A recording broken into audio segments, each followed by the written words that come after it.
ವಿದ್ಯಾಪೀಠದಲ್ಲಿ ಇದ್ದಾಗ ಮುಂಬೈದಲ್ಲಿ ಒಂದು ಕಡೆ ಹೋಮಕ್ಕೆ ಹೋಗಿದ್ದೆ. ಹೋಮಕ್ಕೆ ಹೋದಾಗ ಎಲ್ಲರ ಹೆಸರು ಗೋತ್ರ ತಗೊಳ್ರಿ ಅಂತ ಹೇಳಿದೆ. ಅವರು ಎರಡು ವಿಚಿತ್ರವಾದ ಹೆಸರು ತಗೊಂಡ್ರು. ಯಾರು ಏನು ಮಕ್ಕಳು ಹೊರದೇಶದಾಗಿದ್ದಾರೇನೋ ಅಂತ ಕೇಳಿದೆ. ಇಲ್ಲ, ನಾವು ಇಲ್ಲೇ ನಾಯಿ ಸಾಕಿವಿ. ನನ್ನಷ್ಟು ಎತ್ತರ ನಾಯಿ ಬಾಜು ಬಂದು ಕೂತು ನನಗೆ. ಆಮೇಲೆ ಬಂದು ಎಲ್ಲರೂ ವಿದ್ಯಾಪೀಠಕ್ಕೆ ಬಂದು ಎಲ್ಲರೂ ನಾವು ಸ್ನಾನ ಮಾಡಿದ್ವಿ. ಅದೊಂದು ವಿಚಾರ. ಆದರೆ ಅವ್ರ ಮುಂದೆ ನಾನು ಏನಿದು ಹೀಗೇಕೆ ನಾಯಿಗಳನ್ನು ಸಾಕಿರಿ? ಇಲ್ರಿ, ಮಕ್ಕಳು ನಮಗೆ ಎಲ್ಲ ಬಾಯಿಗೆ ಬಂದಂಗೆ ಬೈತಾವ, ನಾವೇ ಎಲ್ಲ ಕಷ್ಟಪಟ್ಟು ಓದಿಸ್ಬೇಕು, ಆಮೇಲೆ ಅವ್ರ ಕಡೆ ಬೈಸ್ಕೋಬೇಕು, ಅವರೇ ವೃದ್ಧಾಶ್ರಮಕ್ಕೆ ಬಿಡ್ತಾರೆ. ಅದ್ರ ಬದಲಿ ನಾಯಿನ ಸಾಕಿದ್ರೆ ಅದು ನಿಯತ್ತಿನ ನಾಯಿ ಅಂತ. ಗಾಡ್ ಕ್ರಿಯೇಷನ್ನೇ ಅಂತಿದ್ದಾಗ ಕಾಗಿ ಮುಟ್ಟಿದ್ರೆ ಸ್ನಾನ ಮಾಡ್ತೀವಿ, ನಾಯಿ ಮುಟ್ಟಿದ್ರೆ ಸ್ನಾನ ಮಾಡ್ತೀವಿ, ಆಕಳನ್ನ ಮಾತ್ರ ತಾಯಿ ಅಂತ ಪೂಜಾ ಮಾಡ್ತೀವಿ. ಸೊ ಈ ಪಾರಾವರ್ಯ ಇಲ್ಲ ಯಾಕ ಎಲ್ಲಾನು ಅಂದ್ರೆ ಒಂದು ದೊಡ್ಡದು ಒಂದು ಸಣ್ಣದು ಅಂತ ಪ್ರಾಣಿ ಪ್ರೀತಿನೇ ಮಾಡೋದಾದ್ರೆ ಆಕಳಿಗೆ ಮಾತ್ರ ಹೆಚ್ಚು ಪ್ರೀತಿ ಮಾಡೋದು. ಅದರ ಪ್ರತಿಯೊಂದು ಅಂಗದಲ್ಲಿ ದೇವರಿದ್ದಾರ ಅಂತ ಹೇಳಿ ಗೋಮಯ ಗೋಮೂತ್ರವನ್ನು ಸ್ವೀಕಾರ ಮಾಡೋದು. ಇನ್ನು ಕೆಲವೊಂದು ಧ್ವನಿ ಕೇಳಿದ್ರು ಅದು ಅಪಶಕುನ ಅಂತ ಹೇಳಿ ಅದನ್ನು ತ್ಯಾಗ ಮಾಡೋದು ಯಾಕ ಅಂತ ಪ್ರಧಾನವಾದ ಪ್ರಶ್ನೆಗಳನ್ನು ಕೇಳುವುದರೊಳಗೇನೆ ದೇವರು ನಿಮ್ಮಿಂದ ಉತ್ತರಗಳನ್ನು ಕೊಡಿಸ್ತಾ ಇದ್ದಾನೆ. ಪ್ರಾಯ ಗೋಮಯ ಗೋಮೂತ್ರ ಅಂತ ನೀವು ಅನ್ನದೇ ಸುಮ್ಮನೆ ಪ್ರಶ್ನೆ ಕೇಳಿದರೆ ಬಹಳ ಬುದ್ಧಿವಂತರಾಗ್ತಿದ್ರಿ. ಗೋಮಯ ಗೋಮೂತ್ರ ಅಂತ ಹೇಳಿ ಪ್ರಶ್ನೆ ಕೇಳಿದ ಮೇಲೆ ಉತ್ತರ ಬಂದು ಹೋಯ್ತು. ಎಲ್ಲ ಪ್ರಾಣಿಗಳು ಸಮಾನ ಆದಮೇಲೆ ಯಾಕೆ ಆಕಳಿಗೆ ಅಷ್ಟು ಮರ್ಯಾದೆ ಕೊಡ್ತೀರಿ ಅಂತ. ನೀವು ನಾಯಿ ಮೂತ್ರ ಕುಡಿರಲ್ಲ, ಯಾಕೆ ಕುಡಿಯಂಗಲ್ಲ? ನಾಯಿ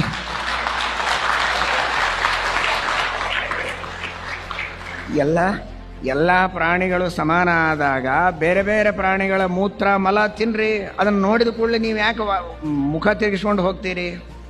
ಬರೀ ಭಾವನೆಯಿಂದ ಅಲ್ಲ, ಟೆಸ್ಟ್ ಮಾಡಿ ನೋಡ್ರಲ್ಲ. ಗೋಮಯ ಗೋಮೂತ್ರಗಳಿಂದ ಕ್ಯಾನ್ಸರಿನಂತಹ ರೋಗವನ್ನು ಪರಿಹಾರ ಮಾಡಬಹುದು. ಯಾವುದೇ ರೀತಿಯ ದೋಷಗಳು ಬರೋದಿಲ್ಲ. ರೋಗಾಣುಗಳನ್ನೆಲ್ಲ ತಡೆಗಟ್ಟುವ ಶಕ್ತಿ ಅದರೊಳಗಿದೆ. ನಮಗೆ ಒಳ್ಳೆ ಆರೋಗ್ಯವರ್ಧಕ ಶಕ್ತಿ ಇದೆ, ರೋಗ ನಿರೋಧಕ ಶಕ್ತಿ ಅವುಗಳಲ್ಲಿದೆ. ಇದೆಲ್ಲ ಪ್ರೂವ್ ಆಗಿದೆ. ಇದೆಲ್ಲ ಇವತ್ತಿನ ವಿಜ್ಞಾನದಿಂದ ಪ್ರೂವ್ ಆಗಿದೆ, ಭಾವನೆಗಳಿಂದಲ್ಲ. ವಿಜ್ಞಾನದಿಂದಲೂ ಪ್ರೂವ್ ಆಗಿದೆ. ಅದನ್ನು ಉಪಯೋಗಿಸ್ತಾ ಇದ್ದಾರೆ, ಸಕ್ಸಸ್ ಆಗಿದ್ದಾರೆ ಬೇಕಾದಷ್ಟು ಕಡೆಗೆ ಅದರದ್ದು.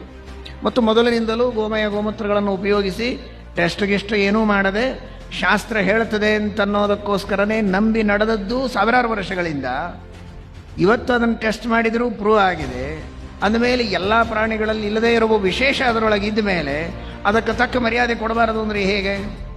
ಇದು ಬರೀ ಪ್ರಾಣಿಗಳಿಗೆ ಅಷ್ಟೇ ಯಾಕೆ? ಎಲ್ಲ ಮಾನವರು ಒಂದೇ ಅಂದರೆ ಒಬ್ಬನಿಗೆ ಬಹಳ ಮರ್ಯಾದೆ ಕೊಡ್ತೀರಿ, ಒಬ್ಬನಿಗೆ ಕೊಡೋದಿಲ್ಲ. ಕೊಡ್ತೀರಿ ಅವನ ಕರ್ತೃತ್ವ ಶಕ್ತಿ ನೋಡಿ ಮರ್ಯಾದೆ ಕೊಡ್ತೀರಿ, ಅವನ ಔದಾರ್ಯ ನೋಡಿ ಅವನಿಗೆ ಮರ್ಯಾದೆ ಕೊಡ್ತೀರಿ. ಯಾಕ್ರಿ? ಇವನು ಮನುಷ್ಯ, ಅವನು ಮನುಷ್ಯ. ಮನುಷ್ಯ ಅಂದರೆ ಮನುಷ್ಯ ಹೌದು, ಆದರೆ ಇಬ್ಬರೂ ಮನುಷ್ಯರಾದರೂ ಅವನಲ್ಲಿ ಇಲ್ಲದೇ ಇದ್ದ ಸಾವಿರ ಕ್ವಾಲಿಟಿಗಳು ಇವನಲ್ಲಿದೆ ಅಲ್ಲ ಅನ್ನೋದಕ್ಕೆ ಇವನಿಗೆ ಮರ್ಯಾದೆ ಕೊಡ್ತೀರಾ ಇಲ್ವೋ? ಆ ತರಹ ಬೇರೆ ಪ್ರಾಣಿಗಳಲ್ಲಿ ಇಲ್ಲದೇ ಇರುವಂತಹ ವಿಶೇಷ ಗೋವುಗಳಲ್ಲಿ ಇದ್ದದ್ದರಿಂದ ಅದಕ್ಕೆ ನಾವು ಮರ್ಯಾದೆ ಕೊಡ್ತಾ ಇರೋದು. ಒಂದು, ಬೇರೆ ಪ್ರಾಣಿಗಳು ದ್ವೇಷ ಮಾಡ್ರಿ ಅಂತ ನಾವು ಹೇಳಿದ್ದೀವ? ಯಾವ ಪ್ರಾಣಿಗಳನ್ನು ದ್ವೇಷ ಮಾಡ್ರಿ ಅಂತ ಹೇಳಿಲ್ಲಲ್ಲ. ಎಲ್ಲ ಪ್ರಾಣಿಗಳನ್ನು ಸಾಕಿರಿ ಅನ್ನೋ ಶಬ್ದಕ್ಕೆ ತೊಡೆ ಮೇಲೆ ಕೂಡಿಸ್ಕೊಳ್ರಿ ಅಂತ ಅರ್ಥ ಅಲ್ಲ. ಎಲ್ಲ ಪ್ರಾಣಿಗಳಿಗೂ ಆಹಾರವನ್ನು ನೀಡಬೇಕು. ಪಕ್ಷಿಗಳಿಗೂ ಕಾಗೆ ಮುಟ್ಟಿದ್ರೆ ಸ್ನಾನ ಮಾಡ್ತೀವಿ ಅಂತಾರೆ. ಕಾಗಿ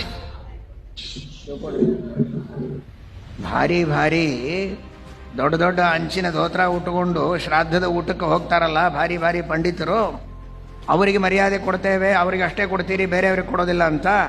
ಯಾವ ಶ್ರಾದ್ದದೊಳಗೆ ಭಾರಿ ಪಂಡಿತರಿಗೆ ಮರ್ಯಾದೆಯಿಂದ ಅನ್ನದಾನ ಮಾಡ್ತಾರೆ, ಅದೇ ಶ್ರಾದ್ದದೊಳಗೆ ಕಾಕಪಿಂಡಕ್ಕೆ ಪಿಂಡ ಇಡ್ತಾರ ಇಲ್ಲ? ಕಾಕಪಿಂಡ ಮತ್ತೆ ಅದನ್ನು ಮುಟ್ಟಿದ್ರೆ ಸ್ನಾನ ಮಾಡ್ತೀವಿ ಅಂದ್ರೆ ಅದಕ್ಕೆ ಪಿಂಡ ಕೊಟ್ಟು ಅದನ್ನು ತಿನ್ನಿಸಿ ಅದು ತಿಂದ್ರೇನೆ ಸದ್ಗತಿ ಆಯಿತು ಅಂತ ಭಾವಿಸ್ತೇವೆ. ಕಾಗೆಗೆ ಗೌರವ ಇಲ್ವಾ? ನಮ್ಮ ಶಾಸ್ತ್ರದಲ್ಲಿ ಕಾಗೆಗೂ ಗೌರವ ಇದೆ. ಯಾವುದಕ್ಕೆ ಎಲ್ಲಿ ಸ್ಥಾನ ಇರಬೇಕೋ ಆ ಸ್ಥಾನ. ಎಲ್ಲವೂ ಸಮಾನ ಅಂತ ಹೇಳಿಕ್ಕಾಗೋದಿಲ್ಲ. ಆದರೆ ಒಂದೊಂದಕ್ಕೂ ಇದು ಬರೀ ಕಾಕಪಿಂಡದ ಹೊತ್ತಿಗೆ ಮಾತ್ರ ಕಾಗಿಗೆ ಆಹಾರ ಅಲ್ಲ. ಅಂದರೆ ಪಾಪ ಕಾಗಿ ಏನಾದರೂ ತಿನ್ನಬೇಕು ಅಂದರೆ ಇನ್ಯಾರ ಸಾಯಬೇಕು ಅಂತ ಅರ್ಥ ಆಗ್ತದೆ. ಹಾಗಲ್ಲ, ನಿತ್ಯವೂ ವೈಶ್ವದೇವ ಕಾಲದಲ್ಲಿ ಹೊರಗೆ ಎಲ್ಲ ಪಕ್ಷಿಗಳಿಗೆ ಪ್ರಾಣಿಗಳಿಗೆ ಅಂತ ಆಹಾರ ಇಟ್ಟು ಬರೋ ಪದ್ಧತಿ ಇದೆ.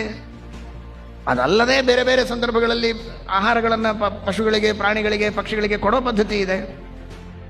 ಆದ್ದರಿಂದ ಸರ್ವಥಾ ಯಾವ ಪ್ರಾಣಿಗಳಿಗೆ ದ್ವೇಷ ಅಥವಾ ಎಲ್ಲ ಪ್ರಾಣಿಗಳಿಗೆ ಹಿಂಸೆ ಮಾಡಿಬಿಡ್ರಿ, ಕೊಂದುಬಿಡ್ರಿ, ಸರ್ವಥಾ ಅಲ್ಲ. ಅದಕ್ಕೆಲ್ಲ ಶಿಕ್ಷೆ ಇದೆ. ಇಂತಿಂಥ ಪ್ರಾಣಿಗಳನ್ನು ಕೊಂದರೆ ಇಷ್ಟಿಷ್ಟು ದಂಡ ಅಂತ ನಮ್ಮ ಸ್ಮೃತಿಗಳಲ್ಲಿ ದಂಡ ಹಾಕಿದ್ದಾರೆ. ಗೋ ಅಂತ ನೀವು ಬರೇ ಗೋಗಷ್ಟೇ ನಾವು ಮಹತ್ವ ಕೊಟ್ಟಿದ್ದೀವಿ ಅಂತ ತಿಳ್ಕೊಂಡಿದ್ದೀವಿ. ಯಾಕೆ ಅಂದರೆ you didn't go through our ಶಾಸ್ತ್ರಾಸ್. ಯು ಗೋ ಥ್ರೂ ಅವರ್ ಶಾಸ್ತ್ರಾಸ್, ಯು ಕ್ಯಾನ್ ಅಂಡರ್ಸ್ಟ್ಯಾಂಡ್ ಎವ್ರಿಥಿಂಗ್. ನಾವು ಬರೀ ಗೋಗಳಿಗೆ ಮಹತ್ವ ಕೊಟ್ಟಿಲ್ಲ ಅನ್ನೋದು ನೀನು ನಮ್ಮ ಶಾಸ್ತ್ರದೊಳಗೆ ಪ್ರವೇಶ ಮಾಡಿದರೆ ಗೊತ್ತಾಗ.